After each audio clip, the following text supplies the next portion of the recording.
Salve Maria! Sejam bem-vindos ao Pod Fé Católica, o podcast católico da comunidade brasileira aqui nos Estados Unidos. Não esqueça de curtir, comentar, compartilhar e se inscrever no nosso canal aqui do YouTube e também do Instagram. Hoje temos um convidado muito especial, nosso querido Padre Teófilo. Seja muito bem-vindo, Padre.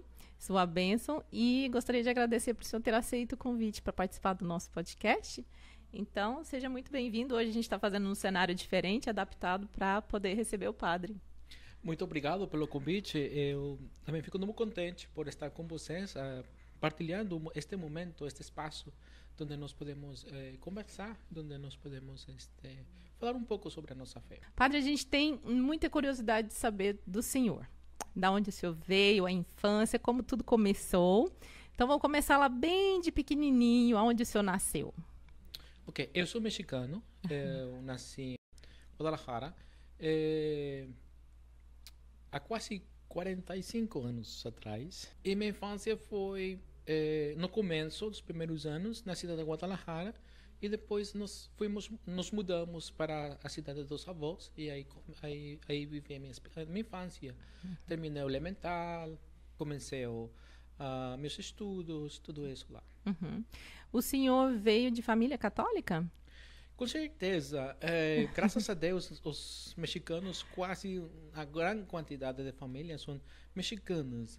Antigamente, podemos falar, 90% das famílias são católicas. São católicas. Agora, atualmente, eu não sei, mas antigamente, 40 anos atrás, era certeza absoluta, 90% das famílias, das pessoas eram católicas. Que bom, nossa. Padre, como que foi que começou a despertar no senhor o chamado para ser padre? Ok. Dentro do México, nós temos alguns estados de famílias que têm saído de seu lar para vir trabalhar nos Estados Unidos. Jalisco é o meu estado, é um dos primeiros estados que tem muita migração. A minha cidade, ou a cidade dos avós, muitas pessoas saem para procurar um conforto, ajudar as famílias, um serviço melhor para sustentar-se entre elas. Então, minha infância também veio muito rodeada pelas experiências de migração. Uma das razões que eu tenho muito claras no meu coração e na minha mente que influiu para eu tomar a decisão de ingressar a formar parte de uma comunidade religiosa que trabalha disso, trabalha com migrantes e refugiados. Uhum. Na família do senhor, o senhor é o único padre religioso, não temos freira, o senhor é o único? Ok, minha família é meu pai, minha mãe, tenho duas irmãs e meu irmão, o caçula.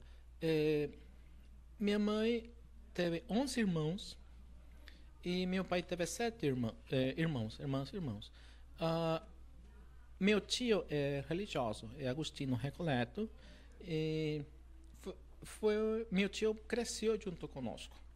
Era o caçula da família de meu pai, e ele entrou na congregação dos agostinos. Então houve sempre dentro de meu núcleo familiar muita religiosidade, somos muito católicos, mas também um pouco a influência de talvez meu tio. E o momento certo, assim, como que foi? O senhor estava numa missa, o senhor estava em casa, como que foi assim, aquele desejo falou assim, vou ser padre? Eu não tenho certeza absoluta que estava fazendo, mas eu me lembro mais ou menos a idade dos 12 anos, eu ter reconhecido essa inquietude no meu coração, na minha mente, de fazer uma coisa diferente. Não tanto como um padre diocesano, mas sim como para fazer uma coisa. Eu não tenho como explicar quando eu tinha 12 anos, mas agora que eu tenho ingressado com a congregação dos carlistas, tenho feito minha missão como missionário, tem sentido aquilo que eu estou fazendo. E quando foi que o senhor chegou a entrar para o seminário mesmo? Eu demorei bastante.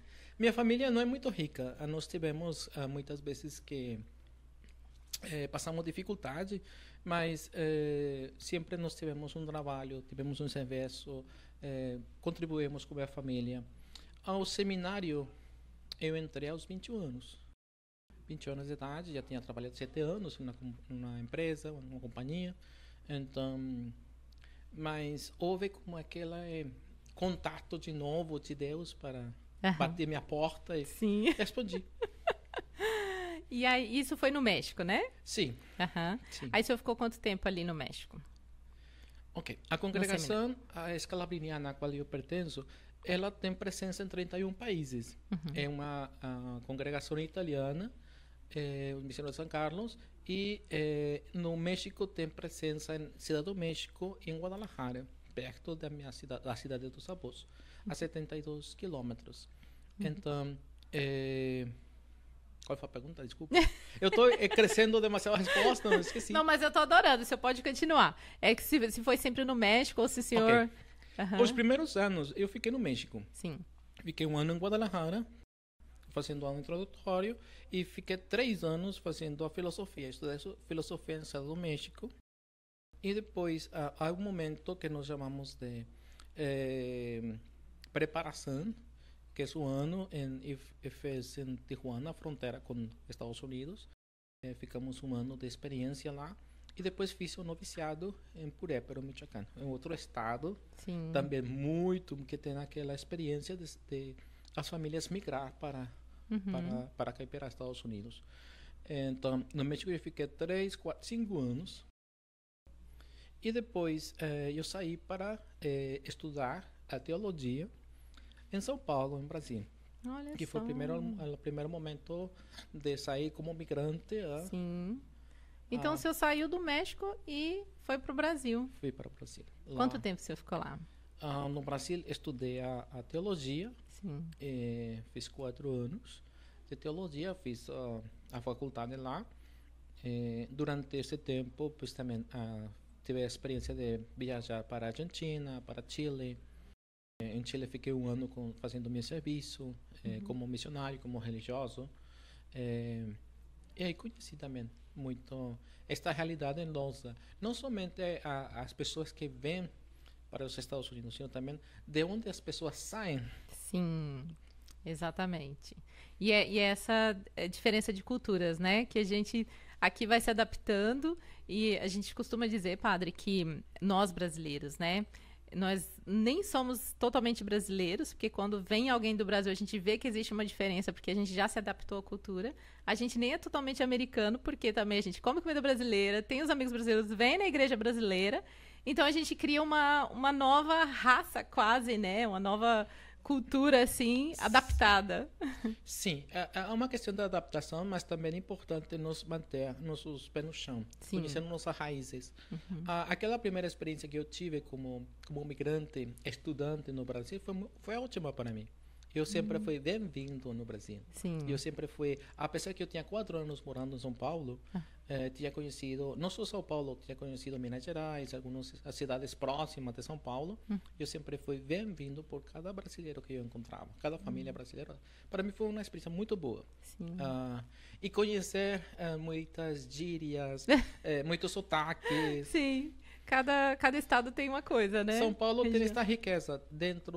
Eu morava em Ipiranga, no bairro Ipiranga, mas nós íamos fazer pastoral. Aprendi português na periferia de São Paulo. Sim. Então, tinha pessoal da Bahia, tinha nordestino, tinha pernambucano, tinha muitos outros lugares, então era muito complicado. No começo, para mim, aprender português, estudar em português e escutar sotaques diferentes dentro de São Paulo. E muitas vezes a palavra é diferente em cada região. Uma coisa tem nomes. As gírias, aquelas coisas comuns ao lugar, mas aquele que está aprendendo português é complicado. Quanto tempo você ficou no Brasil? 4 anos. 4 anos. Normalmente os seminários são quantos anos? A minha congregação, pela formação que nós temos que fazer, pode ser de 12 a 14 anos. Olha só. Só de formação. Uau. Então, começou com a filosofia, foi para a teologia, e aí depois é uma coisa mais voltada Teve para... alguns anos intermeios, onde a gente como religioso, faz um noviciado, por exemplo, aquela experiência encerrado em um monastério, em um noviciado, Sim. na casa religiosa, fica rezando claro, continuando a descobrir ou a renovar esta vocação a que nos é chamado. Sim. O senhor é mais de lógicas exatas? Eu acho que eu sou muito mais quadrado no sentido das matemáticas. Sim. Para mim é mais fácil 1 mais 1, Aham. a resposta é clara. Aham. O senhor acredita que o Andar- senhor é fleumático? Andar pelas Aquele dia eu tava... beiradas, aquela coisa não é comigo não. Não, é retinho, né? Sim, fica 1 mais 1, branco, preto, as cores muito claras. Sim. Então, a reação da família do senhor quando o senhor falou assim, vou ser padre? Ok.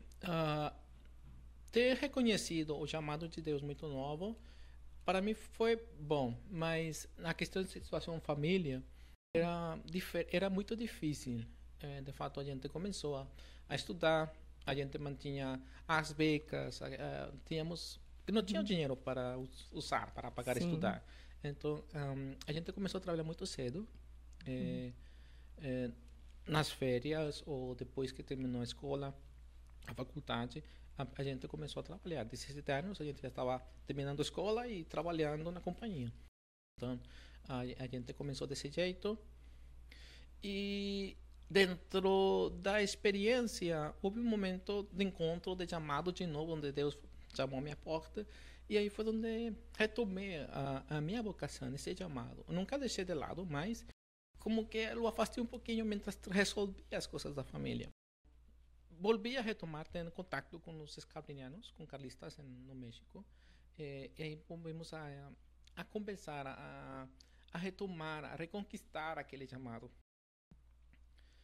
Eu me lembro que antes de entrar ao seminário, fui convidado para viver o pré-seminário. E saindo de lá, falei, eu vou lá, isto é meu, isto é para mim, eu vou fazer isto. Uau. Deixei meu serviço, tive que falar um mês antes, sair. Minha família teve recebido muito bem. Eu pensei que as coisas parecem muito diferentes, vai ser mais complicado, mas não. Da minha parte da minha família sempre teve e tem um apoio. Sim. Se o senhor não fosse padre, o que o senhor seria? Eu não tenho ideia. Sério? Não tenho ideia, porque eu tentei fazer tudo aquilo que eu queria. Só nasceu pra isso, eu né? Fiz. Queria visitar algum lugar, eu ia fazer. Então, nunca teve alguma privação assim muito grande. Então, eu não sei se eu não fosse padre, que seria? Não, seria não padre. Provavelmente. Sobre a congregação escalabriniana, certo? Como que funciona, padre? O senhor já explicou pra gente um pouquinho, mas só para quem está assistindo poder entender qual que é a missão dos escalabrinianos, como que funciona, no mundo inteiro, como é que é? Ok, a nossa congregação nasceu em 1887. Houve aquelas grandes migrações da Itália, da Europa para a América. Muitas pessoas vieram para Nova York, entraram por Nova York, para ali onde está a Liberdade, a Estátua da Liberdade, para a Isla Endes. Muitos migrantes entraram por lá e muitos imigrantes também foram para o Brasil. ¿Sí? Então, nessa época, as grandes migrações que vieram da Europa para a América, o meu fundador, agora santo João Batista Scalabrini, enxergou essa realidade e pensou em formar uma congregação para ajudar, para acompanhar, para estar junto com os migrantes. Essa é a missão dos carlistas. E a partir dali, a missão foi se estendendo por 31 países. Nós, carlistas, atendemos muitas comunidades onde estão os migrantes, onde chegam os migrantes, mas também temos comunidades de onde saem os migrantes. Entendi. Sim, acompanhamos a questão da espiritualidade, cultura, um pouco a língua, aunque não falei muito bem português, mas... Fala muito bem, padre. O senhor... Às vezes, português aquele portunhol fica... Assim. Que o senhor fala... são muitas línguas, né? Então, no caso, quando, digamos assim, existe um local novo, onde os escalabrinianos são enviados. Aí ali forma uma escola, forma uma igreja, como é que é? Bom, mais ou menos, não somente os carlistas, muitas das congregações, quando estão decidindo, saem de missão, geralmente procuram isto, também as mesmas comunidades. Se falamos a cultura italiana, recém-chegada aqui nos Estados Unidos, eles formavam escola, a igreja, escola e hospital próximo, sempre para a atenção das pessoas que iam chegando por não ter a mesma língua, o inglês. Então, sempre tinham como cuidado de atender ao povo. Uma vez instalada a comunidade, os filhos têm os filhos e todos aprendem inglês, onde a língua onde estão. Então, a gente começa a se afastar um pouco, mas sempre dando essa liberdade. A gente sempre se questionou por que nós aqui, né, da nossa paróquia, somos da congregação dos calabrinianos. Mas tem tudo a ver com nós, que somos imigrantes, né? É justamente esse apoio, né, essa acolhida. Uma das razões que nós estamos aqui atendendo vocês, os carlistas, é precisamente porque tem esse perfil, a comunidade tem esse perfil de imigrante. Então, a gente acompanha vocês. Que se encaixa perfeitamente. Não que eu esteja dizendo errado, não. É uma realidade específica e a igreja responde através de uma congregação religiosa à necessidade específica da igreja. Na outra igreja, no caso. O senhor comentou a última vez que são 600 jovens na catequese. Okay. Eu imagino como o senhor é ocupado, né?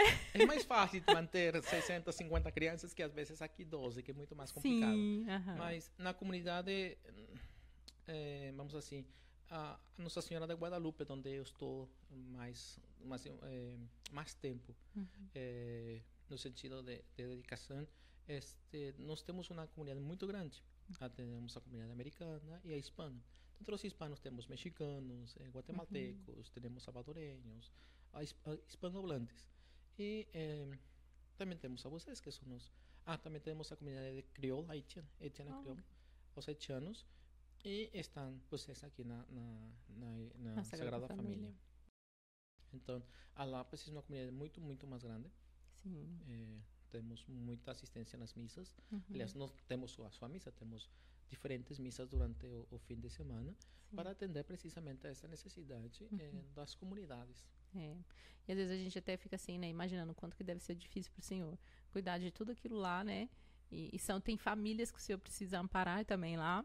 E ainda o senhor dirige super longe, né? Que dá mais ou menos, uns 40 minutos. São 33 milhas, umas 45 minutos, às vezes. Depende do tráfego. Sim, para chegar até aqui. Sim, mas não é que é difícil. Certamente se precisa de tempo, precisa muita paciência, sim. Mas não é uma coisa que fique muito pesada para mim. Faz parte de mim. Minha responsabilidade como padre, como missionário, como ser humano. Qual é a coisa mais difícil de ser padre? Que é a coisa mais difícil? Em que sentido? Aquela coisa assim que se eu fala assim... Igual que vocês... Não, tira o meu sono. Igual que vocês, o fato de ficar longe da família, provavelmente. Igual que vocês têm aqui morando muito tempo, 20 anos, 10 anos fora longe da família, para vocês pesa ainda. Eu acho que também para mim, ficar longe de meu pai, de meus irmãos, então às vezes fica, pois sim, um pouco complicado. Às vezes a gente quisesse estar lá, mas uno pensa, em meu caso, eu penso, estou fazendo aquilo que fui chamado a fazer. Sim.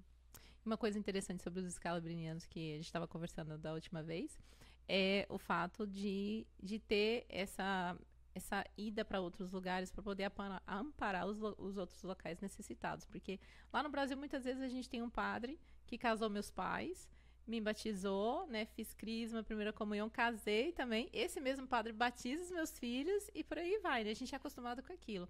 E normalmente os escalabrinianos, por conta da missão, né, se eles determinarem que é só 3 anos, é só 3 anos. Sim, podemos ficar 3 meses, podemos ficar 1 semana. 10 anos. 10 anos. Não tem uma regra específica, sim, mas a gente acompanha. Vocês têm que pensar que na comunidade nunca vão ficar sozinhos. Alguém vai estar para vocês. Em questão dos calistas, sempre vai enviar alguém. Isso é muito bom. Então, a gente nunca sabe, né, padre? Quanto o senhor vou marcar outros podcasts. Pode ser. Não tem problema, não. Pra gente aproveitar, né? O importante é nós viver, celebrar a nossa fé. É importante nós estar juntos. Sim. É aquilo que eu aprendi no Brasil. Aproveitar o hoje, né? O momento que está vivendo, sim, sem pensar no amanhã. Amanhã a gente não está, beleza, chegará alguém mais. A gente vai sentir saudade, sim, mas a gente vai ficar contente, vai celebrar por isso. Pelo tempo que viveu, né? Verdade. O senhor comentou, padre, sobre justamente essa questão das pessoas que têm vontade de entrar no seminário e não têm condições financeiras, que existe uma forma de apadrinhar também essas pessoas. Como que normalmente funciona? Ok. Seja nos seminários externos, ou seja nos seminários das congregações, seja de meninas, ou seja de meninos, religiosos, religiosas, sempre existe esta oportunidade de as famílias ajudar economicamente. Sim. Sí, sempre precisamos daqueles sponsors, daqueles padrinhos, para sempre pedir ou buscar colaborar para ter padres, ter religiosos, ter religiosas ao serviço da igreja. Então, só aproximar-se do seminário e dispor tempo, dispor doar coisas ou também a questão econômica é importante. Tem um conselho que o senhor daria para quem quer seguir a vida sacerdotal? Se aproxime, converse com o padre, converse com a pessoa, de maneira que ela possa orientá-la na sua vocação. Dar um direcionamento, Sim. né? Sim, primeiro aquele conselho.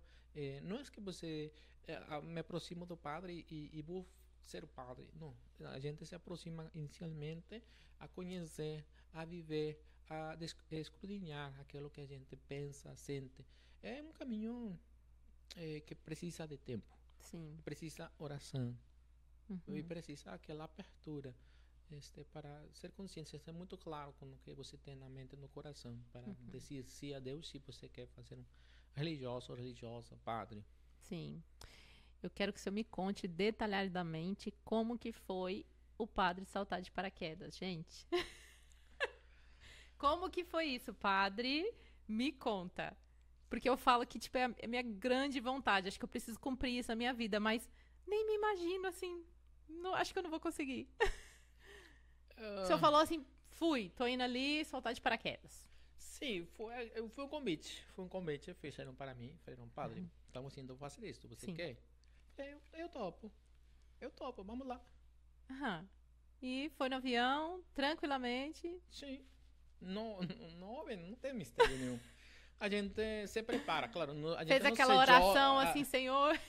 Não. A gente não se joga assim à toa. A Sim. gente se prepara, aquela formação, Sim. você vai acompanhar sempre por instrutor, ou seja, nunca foi assim, você se joga e pronto. Sim. Não. As coisas vão acompanhadas, guiadas. Aham. Até tá preparado, né? É só você ter se dispor a fazer. Aham. Não Então, tem o senhor gosta dos esportes assim mais radicais? Não muito, mas sim, gosto das experiências. Aham, montanhas russas. Provavelmente. Vamos marcar então, padre. Vamos marcar uma turma pra gente. Ajuda você a tirar o estresse. Sim, ter mais leveza na vida, Sim, né? Você grita, você coloca fora todo. Aham.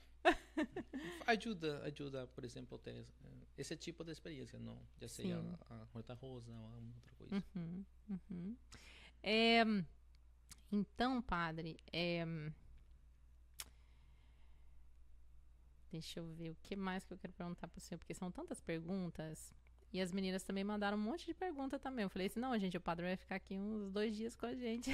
Eu nem poderia, amanhã tem a missa. Né?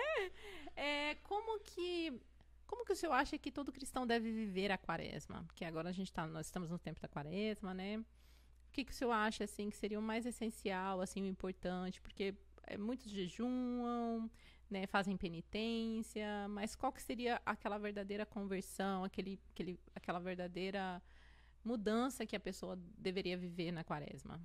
Ok, eu te falava que muitas das vezes a gente precisa ter uma clareza no mente e no coração. E o tempo de quaresma deve nos ajudar, nós como cristãos, precisamente a encontrar essa clareza.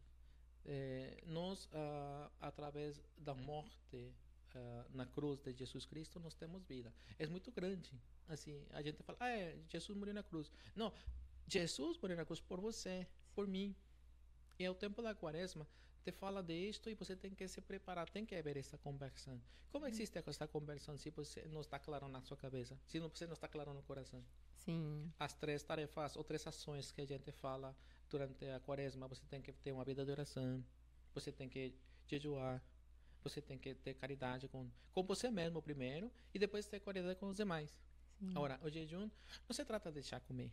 Vamos falar a realidade de aqui em torno de nós. O pessoal acorda muito cedo para ir ao serviço. Sim. 3 da manhã, 4 da manhã. Uhum. Vocês têm que comer bem para poder render no serviço. Sim. Agora, não estou Disposição. falando que tem que fazer aqueles manjar, aqueles banquetes. Não, se trata de ter uma... A conversão implica uma mudança na mente, no coração, ter ser um transparente Uhum. para viver aquele mistério que nós vamos nos encontrar na Páscoa, que é a ressurreição, é a vida que Deus nos dá através da morte de Jesus na cruz, a vida na ressurreição. Uhum. Padre, como que o senhor acha que a gente deveria lidar, às vezes, com o medo da morte, o medo de morrer? Eu acho que isso passa muitas vezes na cabeça dos imigrantes, porque a gente muitas vezes deixa a nossa saúde bem de lado, Culturalmente, culturalmente os brasileiros têm muito medo da morte. Sim. Culturalmente, para nós mexicanos, não é que vamos... o mexicano faz festa da morte. Não, a gente não faz, tá? De algum jeito, compreender a morte de outra maneira, diferente da vocês. Agora, o cuidado, nós falávamos do jejum, ok? É importante se alimentar bem para render no serviço. Mas a gente pode fazer outro tipo de jejuar de outro jeito. Estamos muito conectados com a social media. Estamos muito conectados com coisas que nos tiram do centro. A esse tipo de jejum devemos fazer. Sim. Uhum. Sim? Às vezes, vocês, como mães ou pais,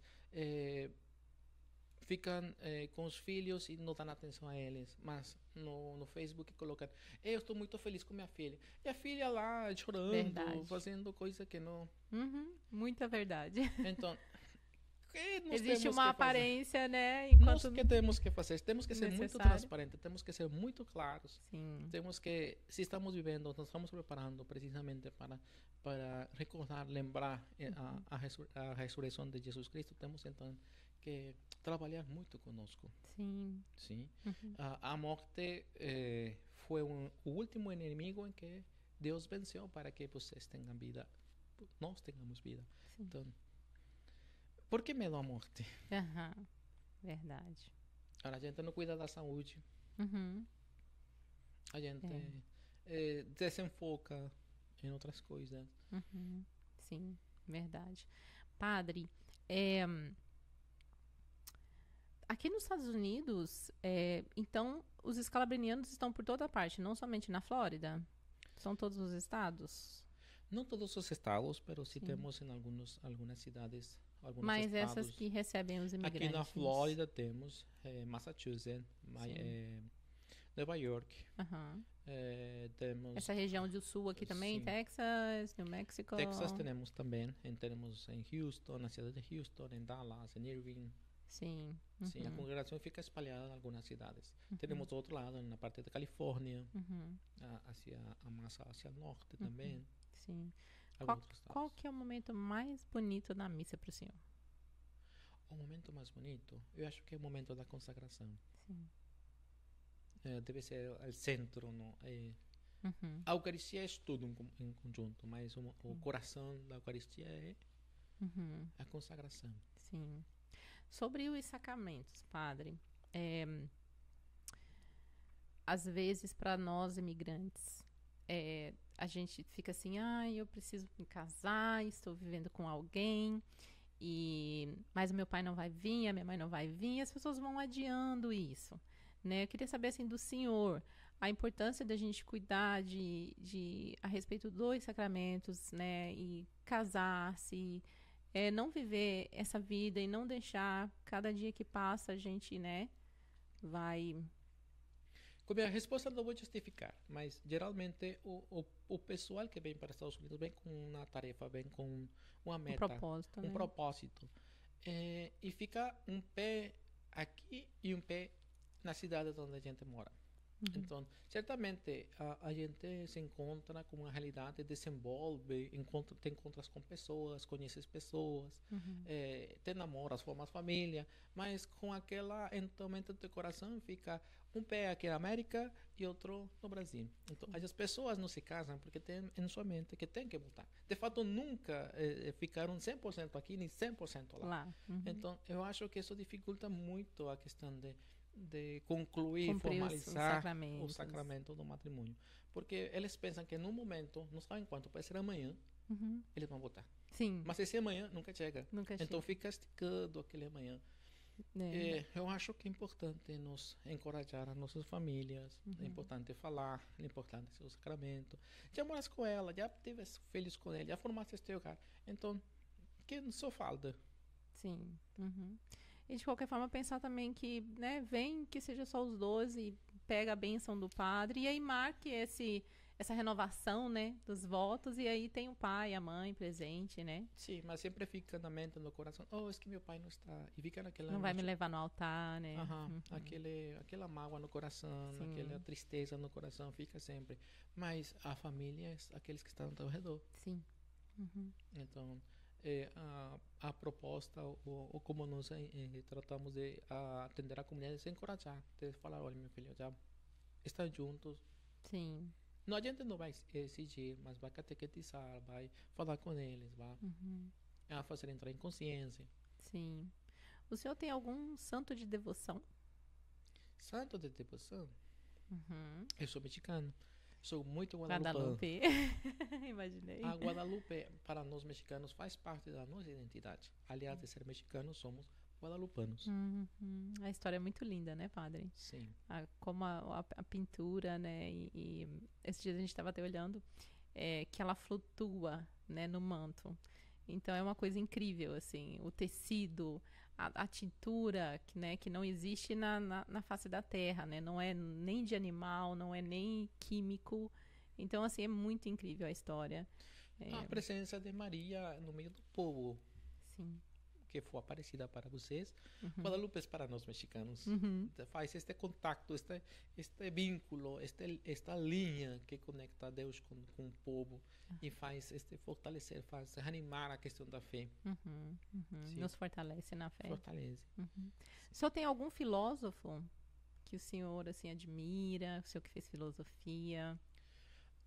Ok. Vou falar que não, para não me comprometer. Tá. Me explica uma coisa. Nessa do seminário, eu sei que o senhor foi para o seminário católico, obviamente, e estudar filosofia, porque daí temos Platão, tem muitos filósofos que não falam diretamente no cristianismo, né? Fala de algumas outras coisas, então o senhor meio que tem que escolher no que acreditar, ou a escola, o seminário, ele já filtra o que se deve ser ensinado. Ok, vamos considerar uma coisa. O estudo da filosofia, mais que você ficar pendurado de uma realidade, de um pensamento, uma linha de pensamento, a filosofia deve te ajudar a abrir tua mente. Deve te fazer compreender a tua natureza como ser humano e compreender a comunidade, o humano em geral. Sim. Sim? Então, o estudo da filosofia para nós que somos padres nos deve levar a abrir nosso horizonte, nosso pensamento, para ser mais possível entrar em contato com as outras pessoas. Sim. Para isso deve te ajudar a filosofia. Mais que você pegar uma linha ou ficar casado com um pensamento filosófico.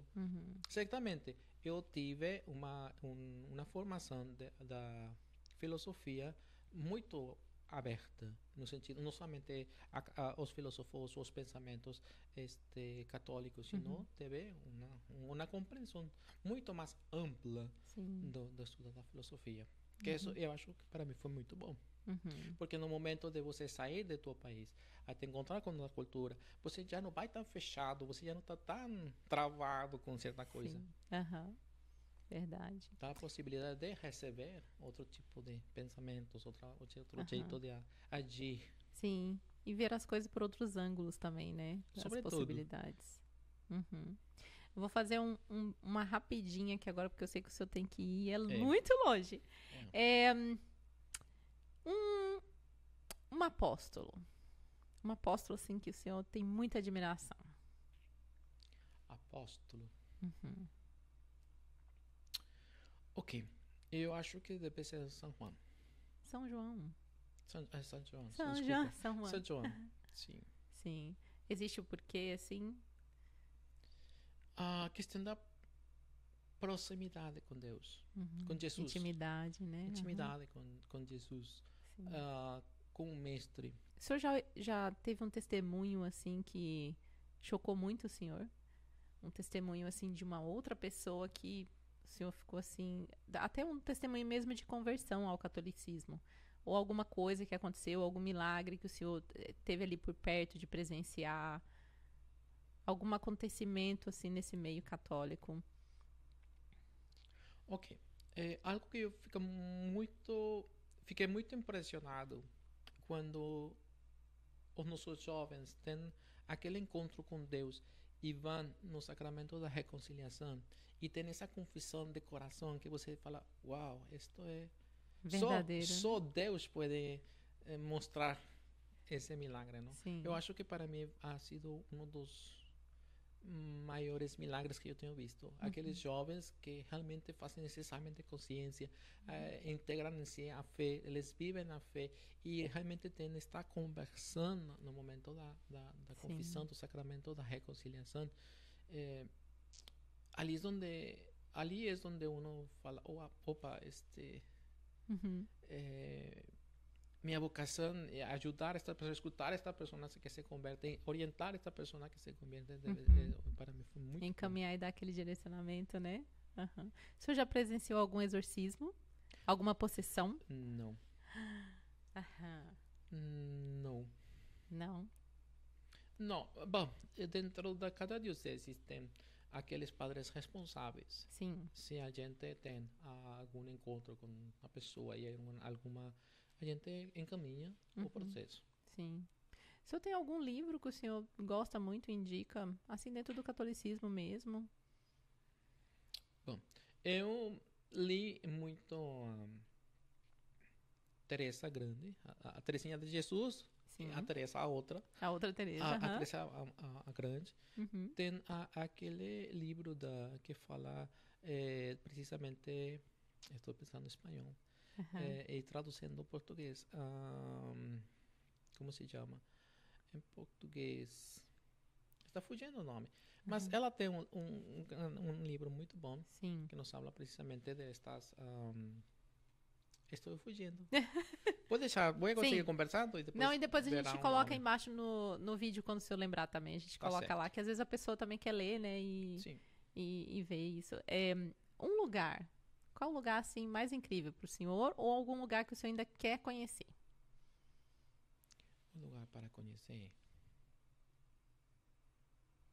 No caso, 2. Um que o senhor gosta muito agora e um que o senhor gostaria de conhecer, que o senhor ainda não conheceu. Bom, em algum momento eu tive a ideia de visitar, conhecer mais México, mas depois que eu saí do México, eu não consegui conhecer todas as cidades ou conhecer mais meu país. Sim. Agora que saí do México e tenho mais experiência, não tenho nenhum específico. Eu acho que é importante, onde você estiver, faça aquilo que você tem que fazer. Sim. É o lugar onde a gente está no momento. Se concentra, faz aquilo que tem que fazer. Sim. Não fica anelando, fica... Só imaginando, não, quero ir para tal lugar, não tô feliz aqui, né? Chega lá naquele lugar, também não é aquele lugar, vai para outro lugar e por aí vai, né? O senhor nunca foi na Europa, né? Fui. Ah, você foi. Fui. Quais regiões? A congregação italiana. Então, a gente teve um encontro e foi na Casa Madre. Esteve na Itália, onde foi a casa do fundador, onde esteve trabalhando. Então, estive lá. Esteve lá. Um versículo que o senhor gosta muito. Um versículo bíblico. Mas que gostar-me muito, eu acho que é o mais pequeno. Jesus chorou. Na passagem onde o amigo Lázaro falece.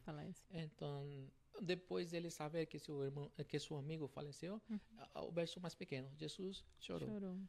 Que me fala precisamente desta humanidade de parte de Deus, na pessoa de Jesus. Sim, esta compreensão, esta proximidade de parte de Deus, né, para conosco. Perdeu um ente querido. E um século. Um século? Um século. Um século muito marcante, que o senhor acha que pode ser muito importante dentro do catolicismo, ou que o senhor se identifica muito também? Um século. A resposta vai ser muito simples. O século de agora. Sim. 21. O senhor é o terceiro que eu entrevisto e o terceiro que diz que é o século XXI. Eu fico preocupada.